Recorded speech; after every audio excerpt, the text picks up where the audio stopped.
On March 8, 2014, Malaysia Airlines flight MH370 mysteriously disappeared. The Boeing 777-200ER was on its way from Kuala Lumpur to Beijing with 239 people on board.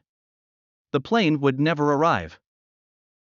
The disappearance of MH370 is one of the greatest mysteries in aviation history. What happened in the early morning of March 8, 2014? We know for sure that the pilot was Farik Hamid. He was 27 years old and still in training. He would fly under the command of the captain, Zahari Ahmad Shah. Zahari was an experienced captain of 53 years old. He was married and had 3 adult children. We also know that there were 10 flight attendants on board, all of Malaysian descent. Together the crew was responsible for 227 passengers, including 5 children. It would later turn out that there were 2 passengers with a false or stolen passport on board. These were asylum seekers from Iran, who ultimately hoped to receive asylum in Germany. FBI investigation shows that these 2 men have nothing to do with the disappearance of the plane. The first part of the flight went completely according to schedule. MH370's final assignment was to contact Ho Chi Minh, 120.9, in Vietnam. This didn't happen. At 1:19 a.m. local time, the last words were, "Good night Malaysian 370." Despite the fact that protocol requires you to repeat the words of the control tower, the captain's response was not alarming. It often happens that protocols are not completely followed. 2 minutes after this last contact, the transponder failed. A transponder sends a signal that allows air traffic control to recognize a flight. The information is visible on the air traffic control radar screen.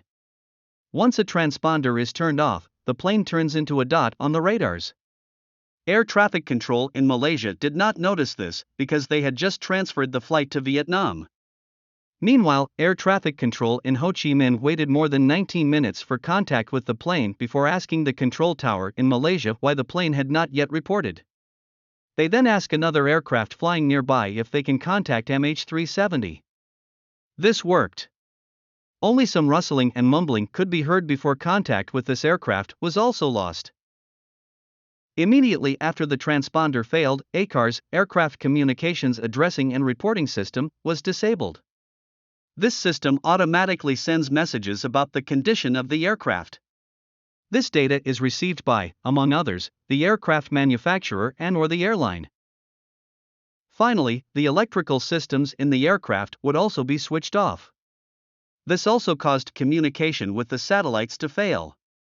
Despite the fact that the plane disappeared at 1:21, it took some time before the seriousness of the situation began to be appreciated. Naturally, they tried to contact the plane, but what exactly happened remained unclear. It was not until 5:30 that ARCC, Aeronautical Rescue Coordination Center, was contacted about the lost aircraft. Ships and aircraft were mobilized to search the South China Sea. This is the sea between Malaysia and Thailand.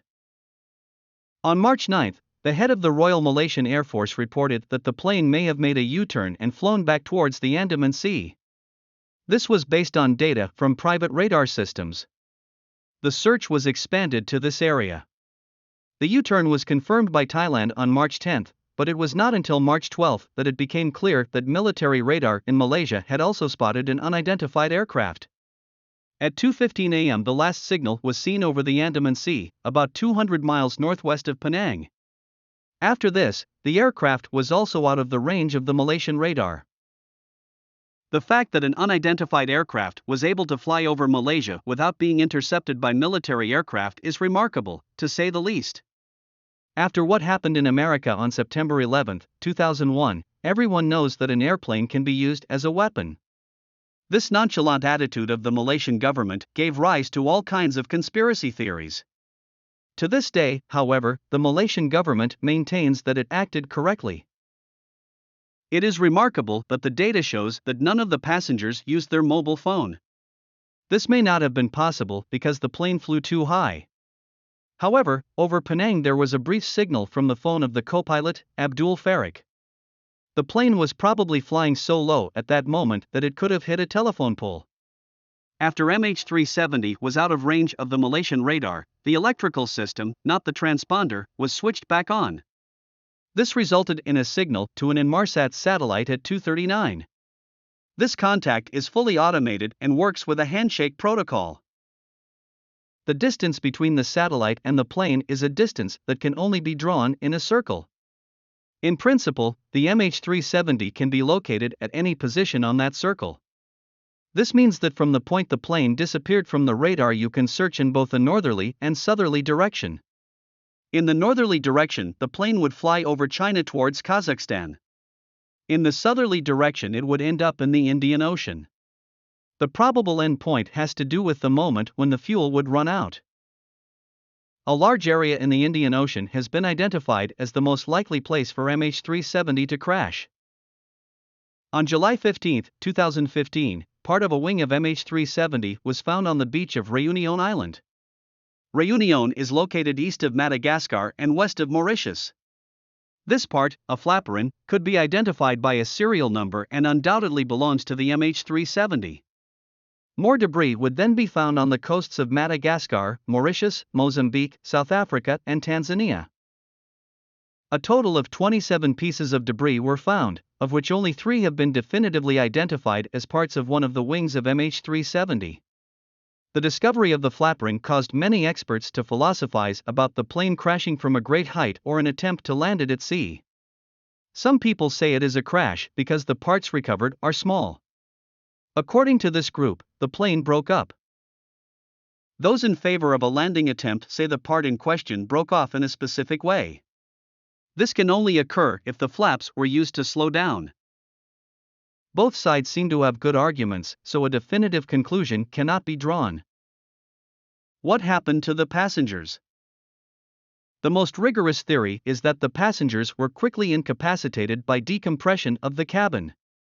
Oxygen masks for passengers only work if you fly lower than 15,000 feet, and the captain had already indicated several times that he was flying at 35,000 feet. By the way, reporting your height does not seem to be according to protocol. A pilot reports when he changes altitude and not that he maintains the relevant altitude. From the radar data, it can be concluded that the aircraft climbed to 40,000 feet after the U-turn. Passengers then have to deal with G-forces. They are pushed into their chair and can barely move. Decompression then works faster. Within 2 minutes, the passengers will become unconscious and die peacefully. They won't even be aware of the event. However, there are oxygen masks in the cockpit that do work. In the event of an emergency, a pilot must be able to breathe to descend to an altitude where passengers can use oxygen masks. We do not know whether this actually took place. One can only hope that the passengers and crew were not left in fear for too long. There has been a lot of discussion about the batteries that were on board the plane. These involved lithium-ion batteries that came directly from a factory north of Kuala Lumpur. Lithium-ion batteries can catch fire for no reason. There was a shipment of approximately 2,500 kilos, coming from a Motorola factory. At first it was thought that this all involved batteries. This was later adjusted. There were approximately 200 kilos of batteries on board. The remaining 2,250 kilos is not precisely defined. This would concern radio accessories and chargers. In 2018, the passengers' relatives tried to find out exactly what the 2 tons of luggage consisted of. Not so long ago, it was announced that there was an additional 89 kilos of cargo on board. There is no idea what this could be. This weight was adjusted after the aircraft had already taken off. One of the containers turned out to be heavier than initially stated. This leads to intense speculation. Is this the weight of a hijacker hiding in the cargo hold? Which theory is the most likely? In fact, everything is possible. No theory can be completely ruled out, although there are arguments to refute it for every situation. The security against a hijacking is very high after the attack on the Twin Towers in New York. The cockpit is closed and the pilots can see who is coming in via a camera.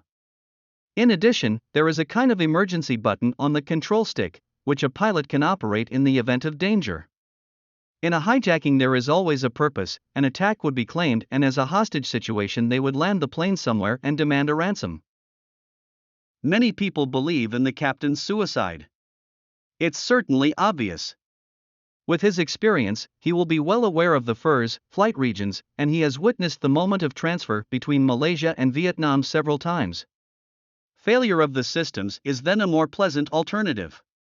The captain and pilot then turn into heroes, who initially turn around to carry out an emergency landing at a familiar airport in Malaysia. When it turns out that this is not possible because the electrical systems have also failed, they decide to crash the plane into the sea. Preferably in a quiet place so that there will be no further victims. The most bizarre thing is that we will probably never know the true facts. This is a terrible thought for the relatives. They will never know exactly how their loved ones died. Meanwhile, the mystery lives on with every piece of debris that is found and with every new piece of information that is revealed. Thank you for watching. Don't forget to like this video and subscribe for this channel. Do you also have a crazy story tip? Let us know in the comments.